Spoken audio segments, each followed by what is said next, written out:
É que a câmera tá torta. Ah, tá aqui. Tem uma coisa embaixo aqui do meu apoio da câmera. Era o cocô da minha filha. Pronto, melhorou. Agora tá melhor. Enfim, a questão dos livros deuterocanônicos, né? Então, o que seriam os livros deuterocanônicos? Livro canônico são os livros oficiais, inspirados por Deus. Canônico é basicamente isso, é aquilo que foi criado, aquilo que foi escrito pelo Criador. Quando uma coisa é feita pelo autor, né, a gente diz que é canônico. Então, se são livros da Bíblia canônicos, então são os livros feitos pelo próprio Deus, inspirados por Deus. As pessoas escreveram que estavam inspirados por Deus.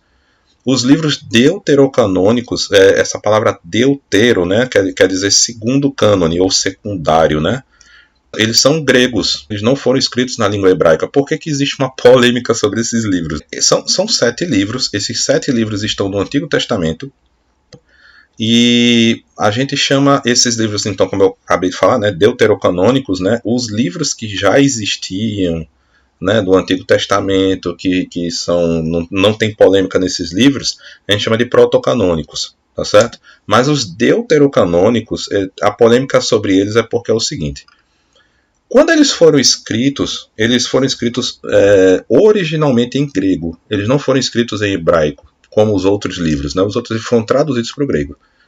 E esses 7 livros, eu vou colocar aqui o nome dos 7 livros para vocês aqui. Esses 7 livros são no Antigo Testamento, eu já havia falado.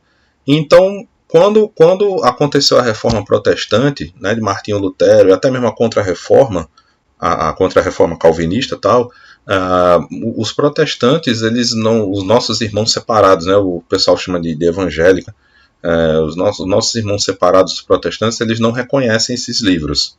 Né, tanto é que na Bíblia deles eles retiraram esses livros, esses 7 livros. Eles acham que esses livros não são inspiração divina. Eu não tô querendo criar polêmica, eu não tô querendo fazer com que vocês saiam batendo boca com protestante. Pelo amor de Deus, não faça um negócio desse não. Vocês estão na crisma por outro motivo. Para se preparar para um sacramento. Mas eu estou falando essas coisas para que vocês sejam contextualizados corretamente o porquê dessa polêmica, tá? Por que os protestantes não aceitam? Eles acreditam que eles chamam esses livros de apócrifo, né? Apócrifo quer dizer livro que não vale, né? Livro que não foi inspirado por Deus, foi escrito por homem, não foi escrito por Deus. Os outros livros, sim, eles acreditam que porque foi inspiração divina, tal, essas coisas. A polêmica aconteceu porque muitos livros naquela época eles eram barrados pelos próprios judeus. Então, no século I, né, lá para o ano de 90 depois de Cristo, né, o ano 90, século I, viu?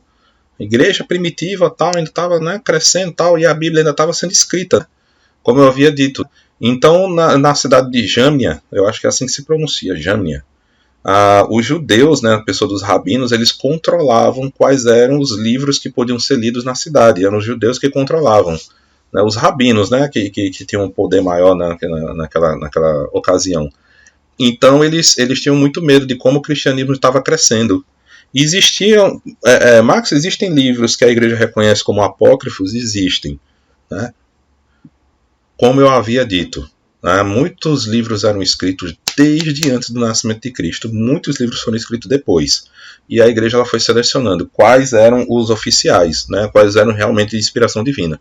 Então, todos os que não eram considerados apócrifos.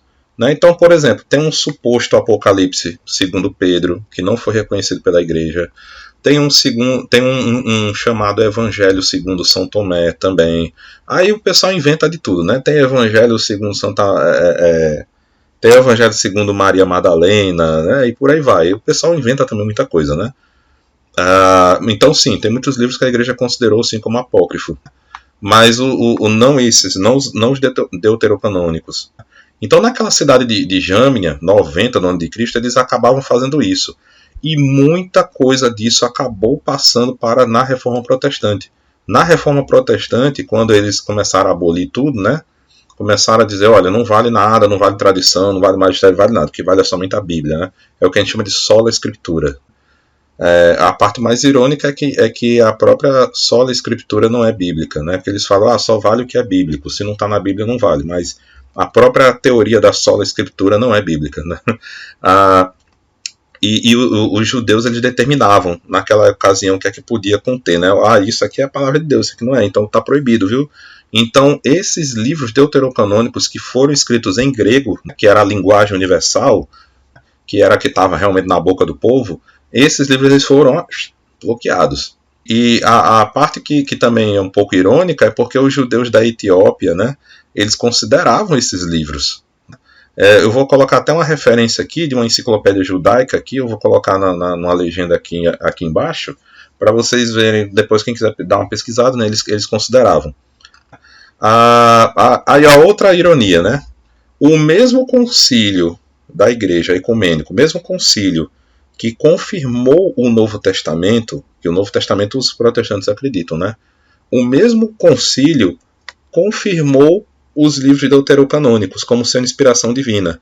Aí os protestantes aceitam um e rejeitam o outro, né? Então isso daí é o que a igreja ela considera eles oficiais, ela considera eles como canônicos mesmo, certo? Por isso que o nome deuterocanônico, eles foram escritos em uma segunda língua oficial, certo?